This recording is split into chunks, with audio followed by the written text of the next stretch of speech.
Soñé toda mi vida que este nuestro país se podía cambiar para bien.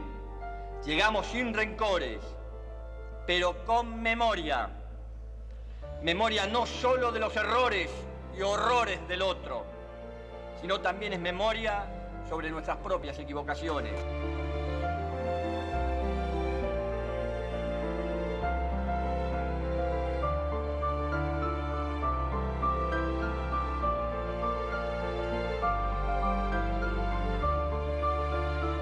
Condenando a Alfredo Ignacio Astiz de las demás condiciones personales obrantes en el exordio a la pena de prisión perpetua, inhabilitación absoluta y perpetua, accesorias legales y costas, por considerarlo coautor penalmente responsable.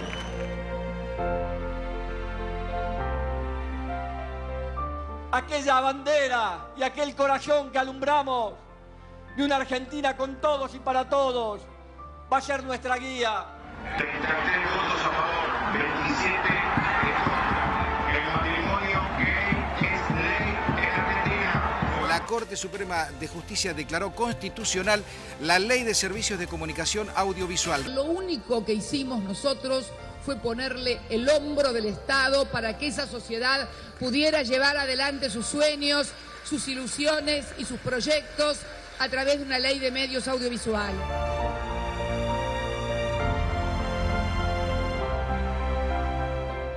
La señora presidenta acaba de firmar el decreto número 660 de promulgación de la ley número 26.741, por el cual se declara de interés público nacional y como objeto prioritario de la República Argentina el logro del autoabastecimiento de hidrocarburos.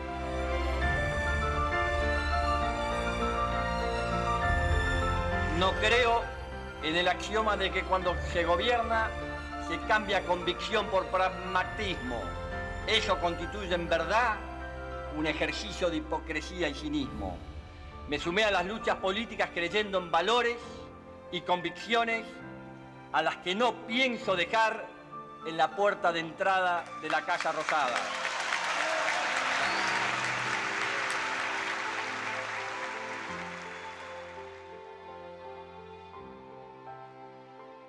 Bienvenidos. Ayer se cumplieron 11 años en la Argentina del gobierno Kirchner, Néstor y Cristina Fernández de Kirchner como presidentes. Se celebró por parte de los adherentes y se refutó por quienes son opositores al gobierno Kirchner.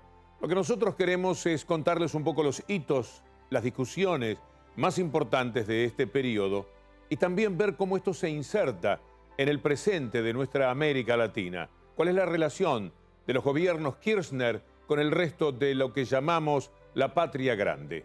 Ese es el programa de esta noche en una edición especial en día lunes, porque ayer tuvimos en Telesur las elecciones en Colombia. Aquí va nuestro programa de hoy.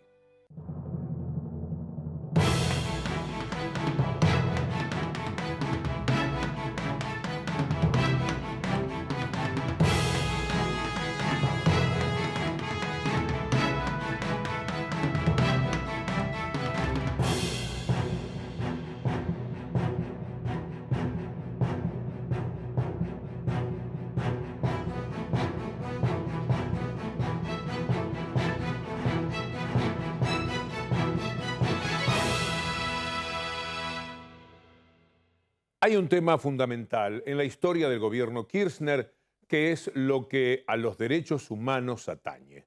Es muy probable que muchísimas de las discusiones que se dan en torno a los Kirchner tengan que ver también con esa posición muy vehemente que han tenido en la defensa de los derechos humanos, en la búsqueda de la verdad y de la justicia, haciendo memoria de lo que había ocurrido en la Argentina de los tiempos dictatoriales.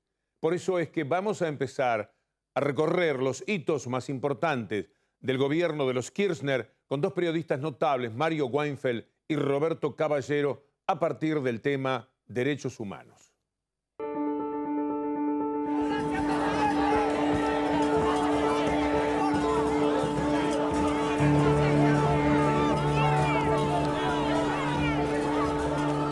Recién veía las manos cuando cantaban el himno veía los brazos de mis compañeros, de la generación que creyó y que sigue creyendo en los que quedamos, que este país se puede cambiar. Como presidente de la Nación Argentina, vengo a pedir perdón del Estado Nacional por la vergüenza de haber callado durante 20 años de democracia.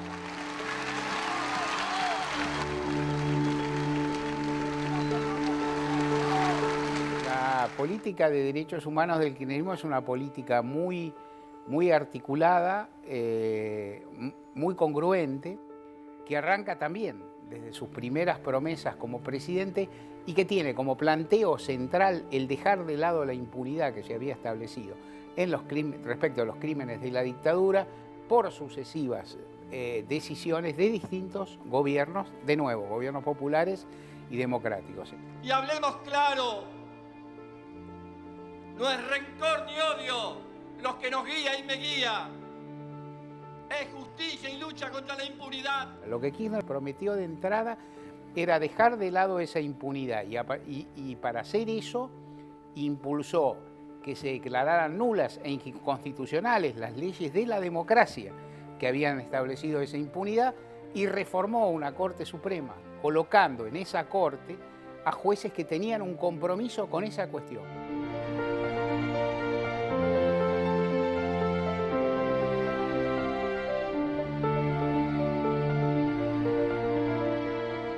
Con el kirchnerismo se instalan políticas públicas de memoria, verdad y justicia, se derrota la impunidad. Vos sabés, digamos, en la Argentina se produjo uno de los mayores genocidios de América Latina. Vivimos las consecuencias y las secuelas del terrorismo de Estado. Y el kirchnerismo logró que el último genocida en la Argentina, Jorge Rafael Videla, muriera en una cárcel común abrazado a la letrina. Eso es kirchnerismo, digamos, identitariamente eso es kirchnerismo. Condenando a Alfredo Ignacio Astiz de las demás condiciones personales obrantes en el exordio a la pena de prisión perpetua, inhabilitación absoluta y perpetua, accesorias legales y costas por considerarlo coautor penalmente responsable. Señores, que el 24 de marzo se convierta en la conciencia viva de lo que nunca más se debe hacer en la patria. Y que ese 24 de marzo definitivamente deje en ustedes, que son el brazo armado de la patria, la conciencia que esas armas que orgullosamente portan nunca más pueden ser direccionadas hacia el pueblo argentino.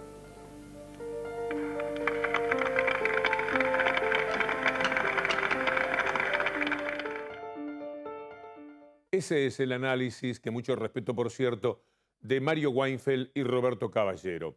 Pero además de cómo pararse frente a la historia, la inmediata, la que tiene que ver con este tema de los derechos humanos, es muy interesante observar cómo los gobiernos, en este caso el de los Kirchner, se paran frente al poder económico, a lo que llamamos el gran poder económico internacional. Y es probable que allí también tengamos una pieza muy valiosa para analizar y para entender el gobierno de los Kirchner en función de lo que paralelamente se ha ido haciendo en general en América Latina, en unos cuantos países de los que tenemos plenamente integrados al concepto, al sueño, a la grandeza de la patria grande. Y es el no al ALCA, uno de los episodios más célebres, de los momentos políticos más significativos vividos no solamente por el kirchnerismo, sino por buena parte de América.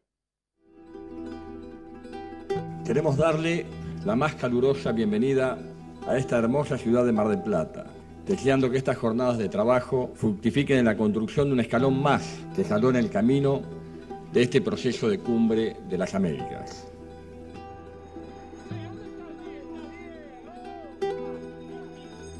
Debemos dejar de hablar en voz baja para hablar en voz alta y buscar los puntos de acuerdo y de resolución que nuestro hemisferio necesita.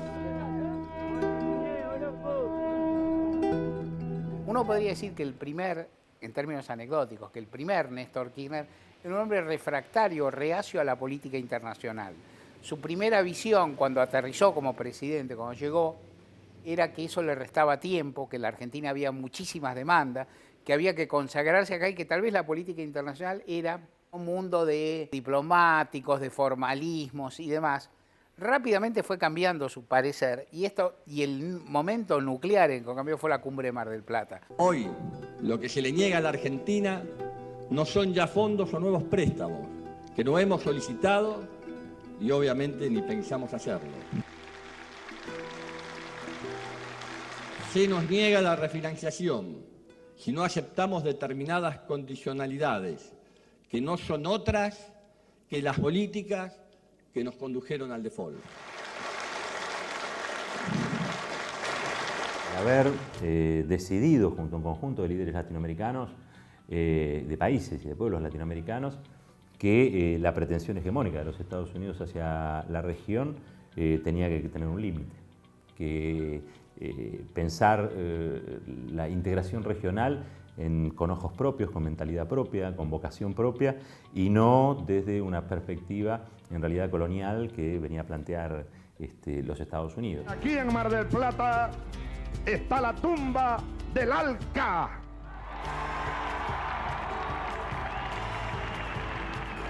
La Argentina es digna. Echemos a Bush. Yo creo que Néstor Kirchner cumple un papel clave junto con Hugo Chávez, ¿sí?, para dotar de la energía y del coraje necesario al resto de los liderazgos y plantarse claramente frente a los Estados Unidos y decir, bueno, nosotros somos una nación, ¿sí?, tenemos una convicción de patria grande, tenemos nuestras propias improntas y queremos decidir con libertad y sin sujeción a un poder colonial. Es decir, yo creo que ese día América Latina derrotó las intenciones de la primera potencia del mundo, representada por la política que llevaba el expresidente Bush adelante, con el ALCA, y actuamos todos colectivamente. Yo creo que ese día no lo voy a olvidar nunca en mi vida. Por supuesto que plantarse frente al poder económico, como acabamos de ver, el internacional, el que hace el Fondo Monetario Internacional, al Banco Mundial, etcétera, ya marca algo muy distintivo de un gobierno. Y aquello que habíamos visto de los derechos humanos también juega un rol preponderante.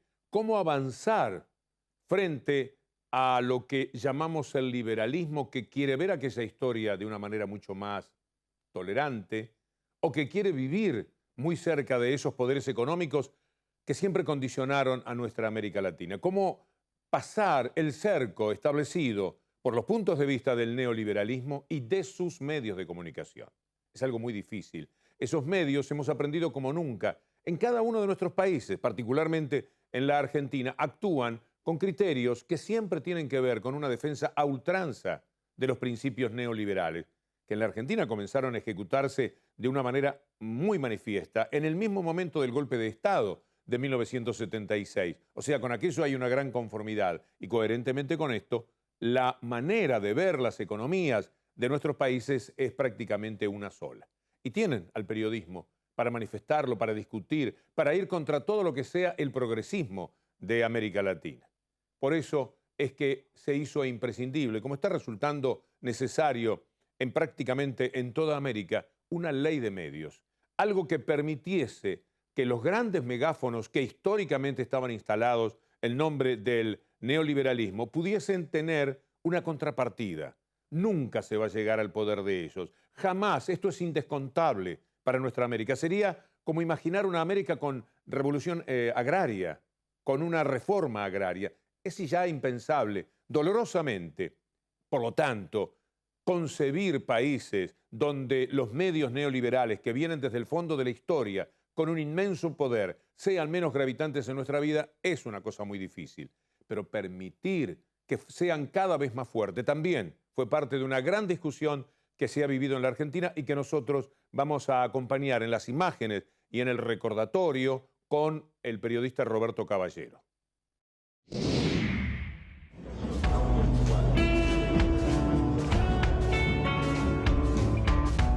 La demanda por una nueva ley de medios agrupó desde 1983 a universidades, sindicatos y organizaciones sociales, detrás de una causa popular pendiente, una efectiva democratización de la comunicación.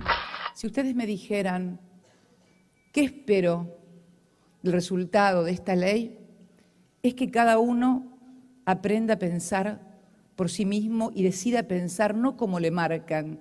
Este sería mi mayor deseo como resultado positivo de la aplicación de esta propuesta que va a ser discutida y que finalmente llegará al Parlamento argentino como corresponde en todo sistema democrático. Esta ley restringe la libertad de expresión, esta ley afecta a todos y a los grupos que no afecta ahora o a los propietarios de medios que no afecta ahora, los afectará en el futuro. Ahora es una ley muy perversa que lo que busca es quitarle los medios a los que los tienen y dárselos a los amigos del gobierno. Y creo que esto tiene una gravedad institucional y jurídica solamente comparable con el golpe de Estado de marzo del 76. Ahora me dicen que el canal Volver va a tener que cerrar por una ley. No sé. No entiendo. Volver será la primera víctima de la nueva ley de medios. Aquí no hay libertad de prensa, hay libertad de empresa, porque se continúa con la censura sistemática en los medios de comunicación. Cuando este gobierno, con todas sus dificultades, presenta esta ley, tratan de voltearlo y hablan de la ley K. Esto no es una ley K, esto es una ley de todos los argentinos. Todas las censuras son malas, también las censuras empresarias, y sobre todo, diría yo a esta altura, las censuras empresarias. Con lo cual los estados tienen que tener un fuerte compromiso en garantizar el derecho a la comunicación a través de leyes antimonopólicas. Y esa ley antimonopólica es la Ley de Servicio de Comunicación Audiovisual en Argentina. Esto se ha dado en varios países, si nos está viendo ahora un hondureño, un salvadoreño o un ecuatoriano, se está discutiendo en Uruguay, se está discutiendo en Paraguay, se está discutiendo en Brasil, se está discutiendo cómo democratizar, ¿sí?, la comunicación. Y en eso hoy Argentina, tengo que reconocerlo, pero porque me consta a nivel internacional, está siendo vanguardia en materia de derecho a la comunicación interpretado como un derecho humano inalienable de carácter universal. Hoy la gente sabe que un medio de comunicación expresa una línea editorial, sabe lo que es un título, sabe lo que es un copete, sabe lo que es un zócalo en televisión, sabe definitivamente que los medios tienen líneas editoriales. Entonces, cuanto más líneas editoriales, más contemplada está la variedad y la pluralidad de una sociedad. Todo eso es derecho consagrado y ya lo tiene en el bolsillo la gente. La ley de la democracia, la ley de servicio de comunicación audiovisual es constitucional. La vamos a aplicar integralmente para enfrentar las tendencias monopólicas y las posiciones dominantes que con prácticas desleales construyen una posición que lesiona la libertad de expresión.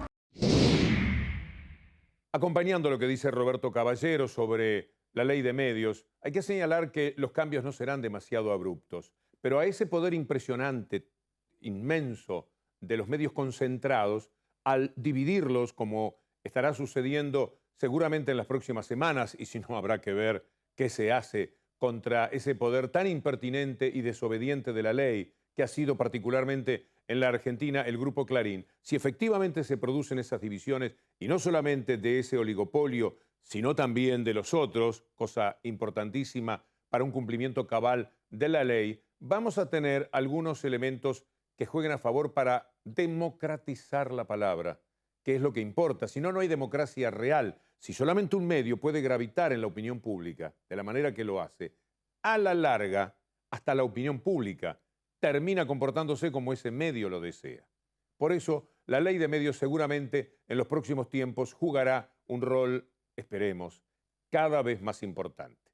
En los próximos tramos vamos a continuar revisando hitos del kirchnerismo, de los más discutidos, pero también de aquellos de los que más se siente satisfecho, quienes son los seguidores del gobierno en la Argentina. Y vamos a contar con la presencia de un hombre que ha sido clave en todos estos años, ministro de Justicia, ministro del Interior, jefe de gabinete, senador y sobre todo la voz más potente que ha tenido para comunicarse con la gente el kirchnerismo. Estoy hablando del actual senador y quizás candidato a la presidencia de la República. Se lo vamos a preguntar a él, Aníbal Fernández.